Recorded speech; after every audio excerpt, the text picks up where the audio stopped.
Donc là, en fait, vous êtes en train de nous dire que ce diagnostic est important à faire, qu'il est parfois difficile, mais quels sont les outils diagnostiques Alors, les pour outils arriver diagnostiques, à enfin découvrir cette angine de poitrine qui se cache parfois et dont il est parfois si difficile de faire le diagnostic? alors les outils sont d'abord l'électrocardiogramme.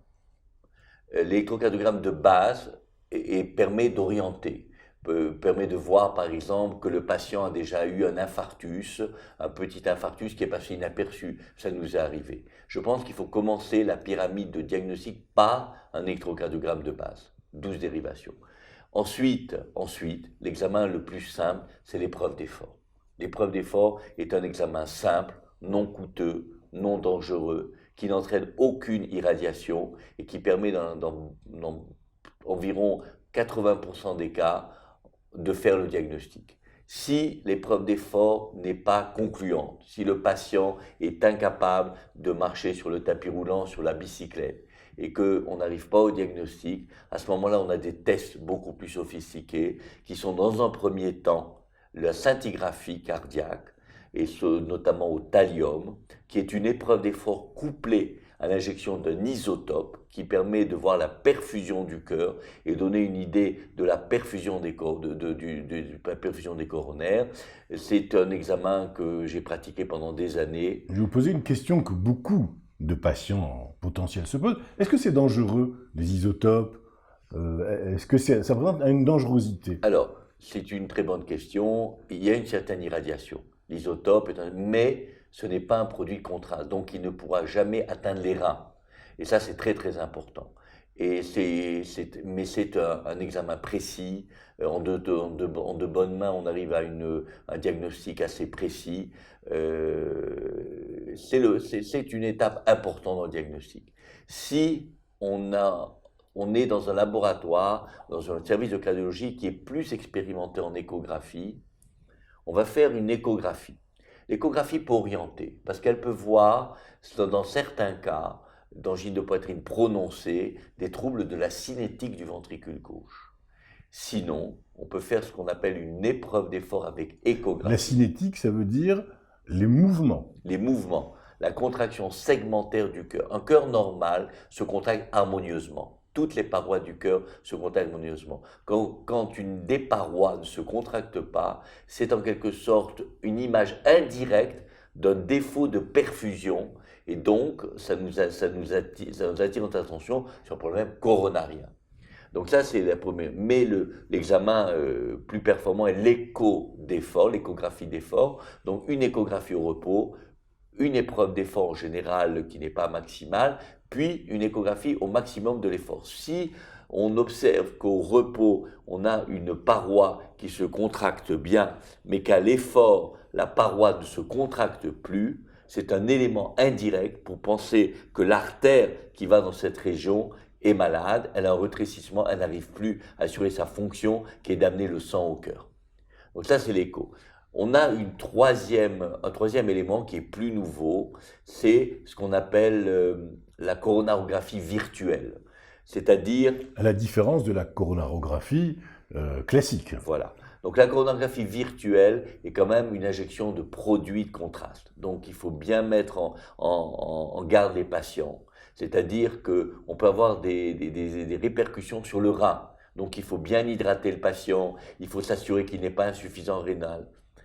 Le problème de la coronarographie virtuelle, elle est simple, puisqu'elle ne nécessite pas de montée de sonde au cœur. C'est une injection périphérique, mais son problème est qu'il y a des faux positifs et des faux négatifs.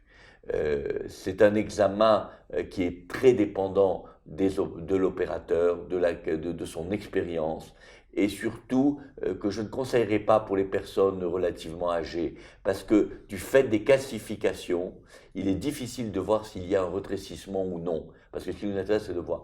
Pour un patient jeune qui a 30 ans, qui vient pour des douleurs... Vous dites 30 ans parce que ça veut dire qu'il y a aujourd'hui des angines de poitrine chez des personnes de plus en plus jeunes.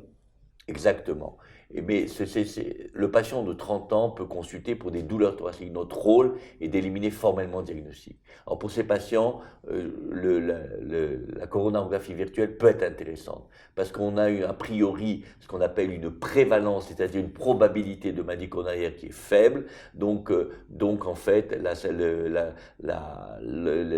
coronarographie virtuelle va éliminer le diagnostic. Ce sont des patients qui n'ont pas des coronaires calcifiés, donc on pourra bien voir le trajet des coronaires, on pourra bien voir les sténotes et on peut les libérer en disant vous n'avez rien, vous pouvez être tranquille et vous pouvez continuer votre activité sportive. Donc dans cette chaîne, un examen que je dois citer, mais qui n'est pas trop fréquent, c'est la résonance magnétique nucléaire. On peut faire des épreuves d'effort sur résonance magnétique nucléaire, mais c'est un examen assez lourd, parce que le patient doit être dans un sas assez fermé et doit faire un effort. Je pense que c'est un examen un peu particulier qui n'est pas de pratique courante. Tous ces examens vont nous amener à l'examen de référence qui pose le diagnostic. Et l'examen de référence, c'est la coronarographie classique. Non virtuelle. Non virtuelle, la vraie coronarographie, avec montée des sondes au cœur et opacification des coronaires. Ça veut dire que vous allez monter une sonde, en général ou par le bras ou par l'aine, et ensuite arriver avec cette sonde au niveau des coronaires, n'est-ce pas? Exactement. Alors, c'est un examen qui s'est très libéralisé. Depuis que les opérateurs ont pris l'habitude de passer par l'artère radiale, c'est un examen plus simple parce que le patient, après une coronographie, 1 ou 2 heures après, peut se lever et avoir une activité, alors que dans l'aine, l'immobilisation est plus longue, les complications hémorragiques sont plus importantes, on a fait les coronographies par voie radiale pendant 20 ans, donc on a une bonne expérience. C'est l'examen de référence, c'est-à-dire qu'il va poser le diagnostic. Et ce que vous allez monter une sonde, n'est-ce pas, qui va cheminer le long des artères pour arriver progressivement à l'artère coronaire. Et là, qu'est-ce qui se passe? Il y a injection d'un produit? Injection d'un produit de contraste.